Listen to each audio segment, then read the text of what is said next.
وہ ساری چیزیں سائڈ پہ. اگر 1% چانس بھی ہے اسمبلی تحلیل نہ کرنے کا اور وہ نہیں کرتے, پی ٹی آئی کے پاس کیا آپشن رہ جائے گا؟ دیکھیں کبھی بھی سیاست میں آپ اپنے کارڈز وقت سے پہلے شو نہیں کرتے. آپ پرانے اور زیرک سیاستدان جو ہیں ان کی بات کو اس کی فیس ویلیو پہ لیتے ہیں. تو یہ تو ایسی سوال ہے کہ کل سے اگر زرداری صاحب جو ہے وہ ایماندار بن جائیں, میں یہ نہیں کہہ رہا کہ وہ بے ایمان ہیں, لیکن اگر وہ اور ایماندار بن جائیں تو ہو سکتا ہے اللہ تعالیٰ سب سے کچھ بھی کرا سکتا ہے. تو اگر پرویز الہی صاحب جو ہے وہ نہ کریں تو اس کے بعد پھر ہم اس کو دیکھیں گے. فی الحال تو انہوں نے انکار نہیں کیا, نہ عمران خان صاحب نے آرڈر دیے, نہ عمران خان صاحب نے کہا ہے کہ آپ اسمبلی توڑیں. اسمبلی توڑنا ان کا ایک آپشن ہے, لیکن انہوں نے یہ بھی کہا تھا, انہوں نے آفر کی تھی کہ حکومت کو کہ آپ آئیں بیٹھیں ارلی الیکشن پہ بات کریں, ادروائز ہمارے پاس پھر کوئی آپشن نہیں ہوگا سوائے اس کے کہ اسمبلیاں توڑیں. تو ابھی اس پہ ادھر سے میرے خیال میں مجھے جو فیلنگ ہو رہی ہے, کچھ دن پہلے میرے ساتھ قمر زمان قاہرہ صاحب بھی تھے, انہوں نے بھی یہ بات کی تھی کہ اگر کچھ پہلے ہو جائے تو کوئی مذائقہ نہیں, کچھ اور بھی طرفوں سے اس طرح کی بات آ رہی ہے. تو مجھے لگتا ہے کہ حکومتی جو بینچز ہیں اس میں بھی دو رائے ہے. کچھ لوگ کہتے ہیں کہ نہیں وقت پورا کرے, کچھ لوگ کہتے ہیں کہ نہیں یہ اس طرح کی لولی لنگڑی حکومت تو تاریخ میں کبھی نہیں آئی کہ نہ آپ کے ہاتھ ہیں نہ پیر ہے, آپ لولے لنگڑے آپ پہ پڑے ہوئے ہیں, آپ 25 کلومیٹر میں بیٹھے ہوئے ہیں, آپ کس طرح کے وزیر اعظم ہیں. تو وہ بھی چاہیں گے کہ اگر وہ وزیر اعظم ہو تو وہ پالیسیز امپلیمنٹ کریں, وہ روڈوں کے افتتاح پہ جائیں, اسپتالوں کے پاس جائیں, وہ ایگریکلچر ریفارمز کی طرف جائیں, وہ پولیسنگ کی طرف جائیں. تو ایسا وزیر اعظم ہے جس کے پاس اختیار ہی نہیں ہے. تو میرے خیال میں شاید شہباز صاحب اور ان کی سائڈ پہ بھی یہ گفتگو ہو رہی ہے, ہوگی لازماً کہ ارلی الیکشن. اور ارلی دیکھیں ابھی اگر آپ ارلی الیکشن پہ بات بھی کریں نا تو that is not that early. یہ ابھی ہم دسمبر تو گیا آپ کا, جب شروع ہو جاتا تو گیا آپ کا. ابھی اگر آپ دسمبر میں بھی تحلیل کرتے ہیں تو 3 مہینے تو یہ آپ کے اگلے گئے, جنوری فروری مارچ, تو پھر رمضان آ جائے گا, پھر یہ معاملہ وہی جون جولائی تک چلا جائے گا. اپریل تک پاسبلٹی ہے اگر حکومت دسمبر میں کوئی میجر سٹیپ لے. اور میرے خیال میں پولیٹیکلی ان کے لیے بھی بہتر ہے اور ملک کے لیے بھی بہتر ہے, کیونکہ جتنا یار گند مچ گیا ہے نا یہ تاریخ میں کبھی نہیں مچا. اور میں سمجھتا ہوں کہ اس ملک کا ہم علی صاحب آپ کے جواب سے یہ اخذ کیا جائے کہ خان صاحب نے جو اسمبلیاں تحلیل کرنے کا اعلان کیا تھا فی الحال وہ معاملہ جو ہے وہ پاز ہو چکا ہے اور ویٹ کیا جا رہا ہے کہ جو انہوں نے آپ رات کی آفر کی اور کچھ رابطے وغیرہ ہو بھی رہے ہیں, تو اگر مذاکرات شروع ہو جاتے ہیں تو پھر تو obviously اسمبلیاں آپ نہیں تحلیل کریں گے, لیکن اگر نہیں ہوتے تو پھر تحلیل کرنا پڑیں گے. تو فی الحال وہ تحلیل والا معاملہ پاز ہے, چند دن ویٹ کریں گے آپ. آپ میرے منہ میں اپنے الفاظ نہ ڈالے نا, لیکن میں اس کو اس طرح سے میں سر سوال کر رہا ہوں علی صاحب. Let me put it this way کہ the dissolution of assemblies was not the end, it is a means towards the end. مقصد منزل اسمبلی تحلیل نہیں ہے, مقصد ارلی الیکشن ہے, جنرل الیکشن کال کرانا ہے. آپ نے یہ ڈیزولوشن کا ایک آپشن رکھا ہے, اگر اس کے بغیر گفتگو کے ذریعے حکومت راضی ہو جاتی ہے کہ ٹھیک ہے ہم ارلی الیکشن کی طرف جاتے ہیں, تو ہمارے پشتوں میں ضرب المثل ہے تو اگر آپ گفتگو سے مسئلہ حل ہو جاتا ہے تو ٹھیک ہے, ادروائز پھر آپ نے اسمبلی تحلیل کر کے 66% پاکستان میں چیف الیکشن کمشنر صاحب کمر کسیں کمر باندھیں اور تیار ہوں. آج انہوں نے ویسے کہا بھی کہ ہم تیار ہیں الیکشن کے لیے. ویسے علی صاحب میرا سوال تو آپ نے خود وہی بات کر دی ہے, میں نے آپ کے منہ میں نہیں ڈالی, لیکن آپ نے وہی کر دی ہے کہ مذاکرات اب ہو رہے ہیں تو اسمبلی فی الحال تو پھر آپ نہیں تحلیل کریں گے نا, ظاہری بات ہے.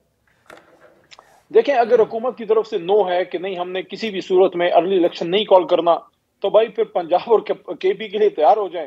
66% پاکستان یہ ہے, ادھر سے انشاءاللہ 2/3 میں ہم آ جائیں گے. اس کے بعد جنرل الیکشن میں کیئر ٹیکر نہیں ہوگا, پھر ادھر دونوں صوبوں میں ہماری حکومت ہوگی, پھر آپ 5 سال روئیں گے. میرا مشورہ یہ رونا دھونا چھوڑیں, آئیں سنجیدہ لوگوں کی طرح بیٹھیں, بغیر ڈنڈے کے بیٹھیں, اور سیاستدان بغیر ڈنڈے کے گفتگو سے اس مسئلے کا حل نکالیں. اور اس میں انیشیٹو عمران خان صاحب نے لے لیا ہے, کریڈٹ عمران خان صاحب کو جاتا ہے بجائے اس کے کہ حکومت یہ کریڈٹ لیتی. خان صاحب نے کہا ہے کہ آپ ارلی الیکشن پہ ہمارے ساتھ مذاکرات کریں, باقی چیزوں پہ مذاکرات کی دعوت نہیں دی. وہ تو جب حکومت بنے گی اس کے بعد پھر باتیں ہوں گی. ارلی الیکشن پہ بات کریں, ادروائز پھر ڈیزولوشن کے لیے تیار ہو جائیں. چلیں, علی محمد خان صاحب thank you so much for joining. Supreme court کے سوموٹو لینے کے بعد سے ارشد شریف قتل کیس کی کارروائی میں تیزی دیکھنے میں آئی ہے اور نئے انکشافات بھی سامنے آ رہے ہیں. آج دوسرے روز کیس کی سماعت ہوئی تو سپریم کورٹ نے سینئر صحافی اور اینکر پرسن ارشد شریف قتل کیس میں اسلام آباد پولیس کی قائم مشترکہ تحقیقاتی ٹیم مسترد کرتے ہوئے ISI، پولیس، IB اور FIA کے نمائندوں پر مشتمل نئی خصوصی JIT جو ہے وہ تشکیل دینے کے احکامات جاری کیے۔ چیف جسٹس نے ریمارکس دیے کہ چاہتے ہیں کہ تفتیش سینئر اور آزاد افسران سے کرائی جائے۔ JIT ارکان جو ہے وہ معاملہ فہم اور دوسرے ملک سے شواہد لانے کے ماہر ہونے چاہیے۔ اقوام متحدہ سمیت عالمی اداروں سے بھی معاونت ضروری ہو تو وزارت خارجہ معاونت کرے۔ ساتھ ہی ساتھ ارشد شریف کے اہل خانہ سے تمام معلومات شیئر کرنے کی ہدایات بھی معزز عدالت نے جاری کی۔ چیف جسٹس آف پاکستان نے ان کی سربراہی میں جسٹس اعجاز الحسن، جسٹس جمال مندوخیل، جسٹس سید مظاہر، علی اکبر نقوی اور جسٹس محمد علی مظہر پر مشتمل لارجر بینچ نے کیس کی سماعت کی۔ سماعت ارشد شریف کے بہیمانہ قتل کے آغاز کی جو تحقیقات ہیں اس سے متعلق فیکٹ فائنڈنگ کمیٹی کی رپورٹ وہ سپریم کورٹ میں جمع کرا دی گئی تھی کل، جس پر چیف جسٹس نے فیکٹ فائنڈنگ کمیٹی کے کام کو قابل ستائش قرار دیا۔ ایڈیشنل اٹارنی جنرل نے عدالت کو بتایا کہ کینیا کے حکام سے تحقیقاتی ٹیم نے معلومات حاصل کی، فائرنگ کرنے والے 3 اہلکاروں سے ملاقات بھی کروائی گئی، چوتھے اہلکار کے زخمی ہونے کے باعث ملاقات نہیں کرائی گئی۔ کینیا میں متعلقہ وزیر اور سیکرٹری کابینہ سے ملاقات کی کوششیں کر رہے ہیں، یہ بھی بتایا گیا۔ سپریم کورٹ میں جمع کرائی گئی فیکٹ فائنڈنگ کمیٹی کی رپورٹ میں انکشاف کیا گیا کہ یہ قتل غلطی نہیں بلکہ مکمل منصوبہ بندی کی بنیاد پر کیا گیا، جبکہ ارشد شریف کے قتل میں کینیا کے JSU کے اہلکار استعمال ہوئے جن پر مالی یا جبری دباؤ تھا۔ DG FIA اور DG IB کے دستخط کے ساتھ جمع کرائی گئی فیکٹ فائنڈنگ کمیٹی کی 592 صفحات پر مشتمل رپورٹ میں بتایا گیا ہے کہ ارشد شریف کی پاکستان چھوڑنے کی وجوہات مختلف اضلاع میں مقدمات تھے، جبکہ انہوں نے UAE حکام کے دباؤ پر دبئی چھوڑا۔ رپورٹ کے مطابق کینیا پولیس نے قتل کی تحقیقات میں کوئی معاونت نہیں کی، ساتھ ہی کینیا کی JSU پولیس کے بیان میں تضادات ہیں اور ان پر یقین نہیں کیا جا سکتا۔ رپورٹ میں اہم بات یہ بھی کہی گئی ہے کہ کیس میں کئی غیر ملکی شخصیات کا کردار اہمیت کا حامل ہے۔ ارشد شریف کے کینیا میں میزبان خرم اور وقار کا کردار اس معاملے میں اہم اور مزید تحقیق طلب ہے۔ رپورٹ مزید بتاتی ہے کہ وقار احمد کمیٹی کے سوالات کا تسلی بخش جواب نہ دے سکے۔ گاڑی چلانے والے خرم کے بیانات تضاد سے بھرپور ہیں، دونوں افراد مطلوبہ معلومات دینے سے ہچکچا رہے ہیں۔ فیکٹ فائنڈنگ رپورٹ میں یہ بھی کہا گیا ہے کہ ارشد شریف پر چلائی گئی گولیوں کی ٹریجیکٹری کو بھی تفصیل سے بیان کیا گیا ہے، جو کہ یہ بتاتی ہیں کہ ارشد شریف کے سینے میں لگنے والی گولی کی ٹریجیکٹری فائرنگ پیٹرن سے نہیں ملتی۔ ارشد شریف کو ایک گولی کمر کے اوپر والے حصے میں لگی، اس سے آنے والے زخم سے یہ اندازہ لگانا مشکل نہیں کہ گولی قریب سے چلائی گئی۔ جس اینگل سے گولی چلی اس سے گاڑی کی سیٹ میں بھی سوراخ ہونا چاہیے تھا، لیکن ارشد شریف کی سیٹ پر گولی کا کوئی نشان نہیں۔ کمر پر لگنے والی گولی واقعے کو مشتبہ بناتی ہے، تاہم اس بات کے ٹھوس شواہد نہیں کہ ارشد شریف پر قتل سے پہلے تشدد کیا گیا۔ رپورٹ میں خدشہ ظاہر کیا گیا ہے کہ FIR کے اندراج میں قانونی طریقوں کو پورا نہیں کیا گیا۔ ساتھ ہی فیصل واڑہ کے حوالے سے رپورٹ میں اہم بات یہ کی گئی ہے کہ انہوں نے فیکٹ فائنڈنگ کمیٹی کو نہ شواہد دیے نہ ہی بیان کچھ جمع کرائے۔